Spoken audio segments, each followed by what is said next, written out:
Hello students. Today we are going to discuss about disadvantages of preference shares from the viewpoint of company. First, let us discuss about the view of a company कि अगर company preference shares issue करती है तो उसको क्या क्या disadvantages होते हैं. First one, costly source. The cost of raising finance through preference shares is greater than that of debentures.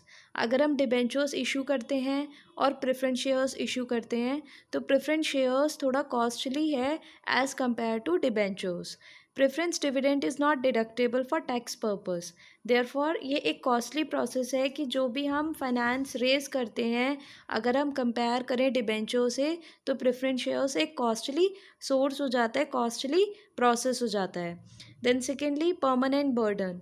Dividend on preference share has to be paid at a fixed rate before any dividend is paid and equity shares. जो हम preference shares पे dividend pay करते हैं वो fixed होता है. तो अगर कंपनी को मिनिमम प्रॉफिट होता है या ज़्यादा प्रॉफिट नहीं होता है तो उस केस में प्रेफरेंस शेयर्स को तो फिक्स रेट ऑफ डिविडेंड देना पड़ता है which can be the disadvantage for the company. When the company incurred loss the burden of dividend is high, specially in case of cumulative preference shares. Cumulative preference shares क्या हैं? जो arrears होने पर, outstanding होने पर next year के लिए carry forward हो जाता है dividend. We have already studied the types of preference shares.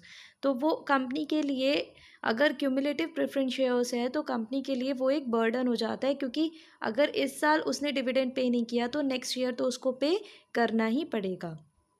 Third one, legal formalities.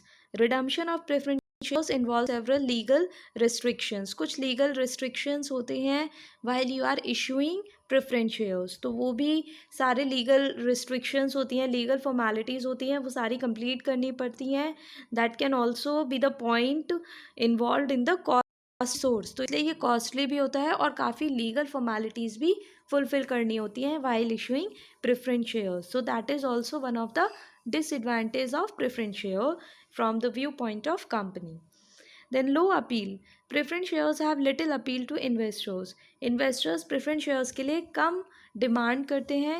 Cautious and conservative investors prefer debentures. जो थोड़े सेफ्टी चाहते हैं वो डिबेंचर्स इशू करते हैं, ना कि प्रेफरेंस शेयर्स. जिनको सेफ्टी चाहिए कि चाहे कंपनी को प्रॉफिट हो चाहे कंपनी को लॉस हो, उन्हें उनका पैसा, उन्हें उनका इंटरेस्ट मिलना चाहिए.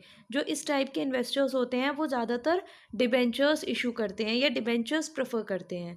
Risk taking investors prefer equity shares. Therefore a company can raise limited funds through preference shares.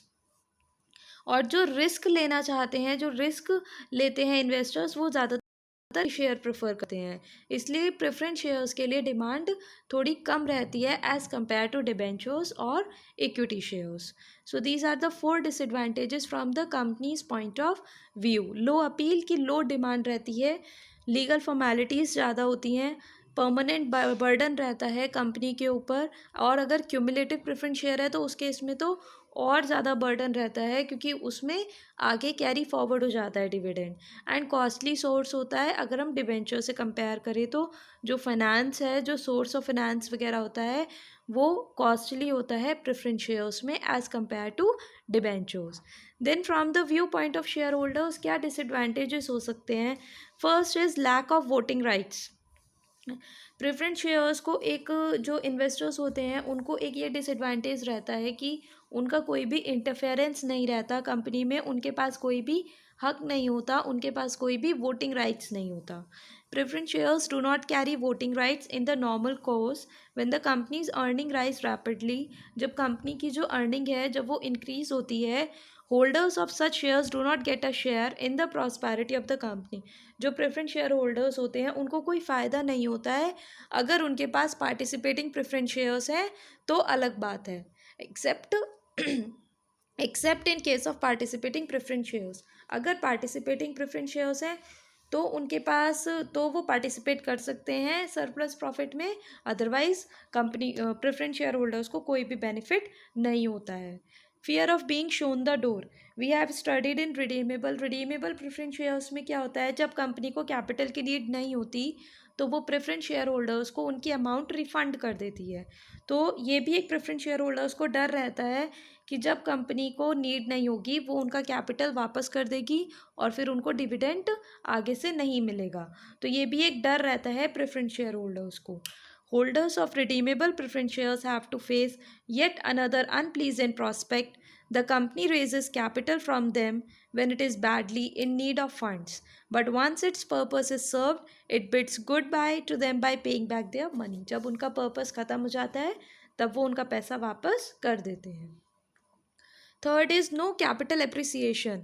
Preference shareholders do not get the benefit of appreciation in their investment. They do not share in the prosperity of the company during boom period.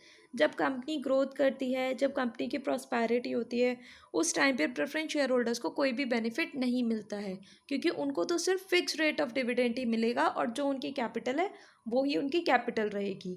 तो इसलिए उनका कोई भी capital appreciation नहीं होता है, मतलब ना तो उनकी कैपिटल इंक्रीज़ होती है ना उनके डिविडेंड में कोई इंक्रीमेंट होता है ना, उसमें तो फिक्स रेट ऑफ डिविडेंड है। तो ये भी एक डिसएडवांटेज हो जाता है इन्वेस्टर के लिए। Fourth is no guarantee of dividend.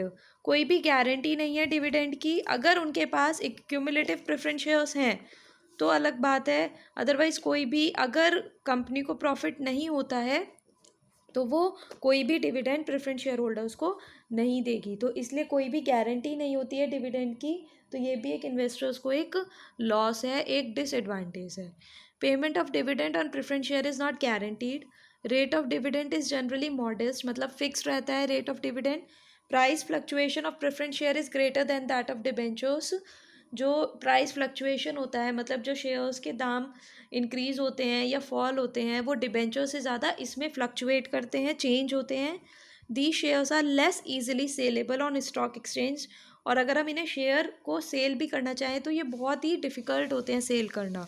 Less easy होता है मतलब थोड़ा डिफ़िकल्ट होता है सेल करना as compare to equity shares. So these are the disadvantages from the view point of investors.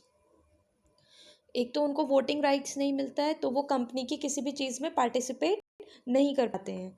Then उनको ये डर रहता है कि जब कंपनी का पर्पस पूरा हो जाएगा तो उनको उनकी कैपिटल वापस मिल जाएगी। थर्ड है कि उनको कोई भी फ़ायदा नहीं होता है अगर कंपनी कुछ ग्रोथ भी करती है, कोई कैपिटल एप्रिसिएशन नहीं होता है। No guarantee of dividend. Dividend का भी उनको कोई गारंटी नहीं है कि आपको इस साल मिलेगा ही मिलेगा। अगर कंपनी को प्रॉफिट होगा तो ही उनको डिविडेंड मिलेगा। So these are some of the disadvantages from the viewpoint of investors. Now see, one thing is written here. Preference shares, it is one fact we can say. Preference shares are unpopular due to low rate of return. Preference shares जो है unpopular है थोड़ा सा, because उसका जो return है थोड़ा कम है as compare to equity shares. Uncertainty है, गारंटी भी नहीं है, पक्का भी नहीं है कि आपको मिलेगा नहीं मिलेगा। as to its payment and absence of a voice in the management of the company. However, preference share में useful source of capital for a company. लेकिन ये कंपनी के लिए किसी किसी चीज़ में बेनिफिशियल भी है। किस तरीके से बेनिफिशियल है, let us see. First one, when the assets are not acceptable as sufficient collateral security for issuing debentures. अगर आप डिबेंचर्स इशू करते हो तो आपको एज अ मॉर्टगेज कुछ रखना पड़ता है, आपको एज एन एसेट कुछ सिक्योरिटी देनी पड़ती है डिबेंचर्स के टाइम पे जब आप डिबेंचर होल्डर से पैसे लेते हैं। अगर आपके एसेट नहीं है, आपके पास सफिशिएंट एसेट नहीं है, तो उस केस में आप प्रेफरेंस शेयर्स को कंपनी इशू कर सकती है। Secondly, when higher interest will have to be paid by issuing debentures against asset which are already mortgage. Second ये है कि अगर आप डिबेंचर्स इशू करते हैं तो उसमें आपको हाई रेट ऑफ इंटरेस्ट, अगर आपको लगता है कि आप हाई रेट ऑफ इंटरेस्ट पे करेंगे तो उस केस में आप प्रेफरेंस शेयर्स इशू कर लेते हैं, क्योंकि उसमें थोड़ा लो रेट ऑफ डिविडेंड होता है एज़ कम्पेयर टू डिबेंचर्स। तो उसमें भी कंपनी प्रेफरेंस शेयर्स ज़्यादा इशू करती है। Then, when the company's promoters want to retain control without creating fixed obligation as to payment.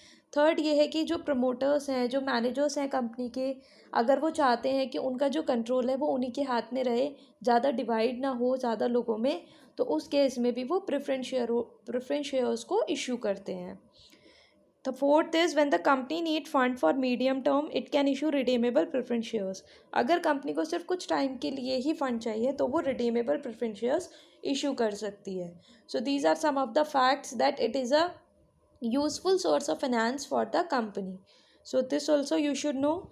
This is about the preference shares. We have discussed about what is preference shares, features of it, types of preference shares, advantages of preference shares, and disadvantages of preference shares. Hope you all understood. Thank you.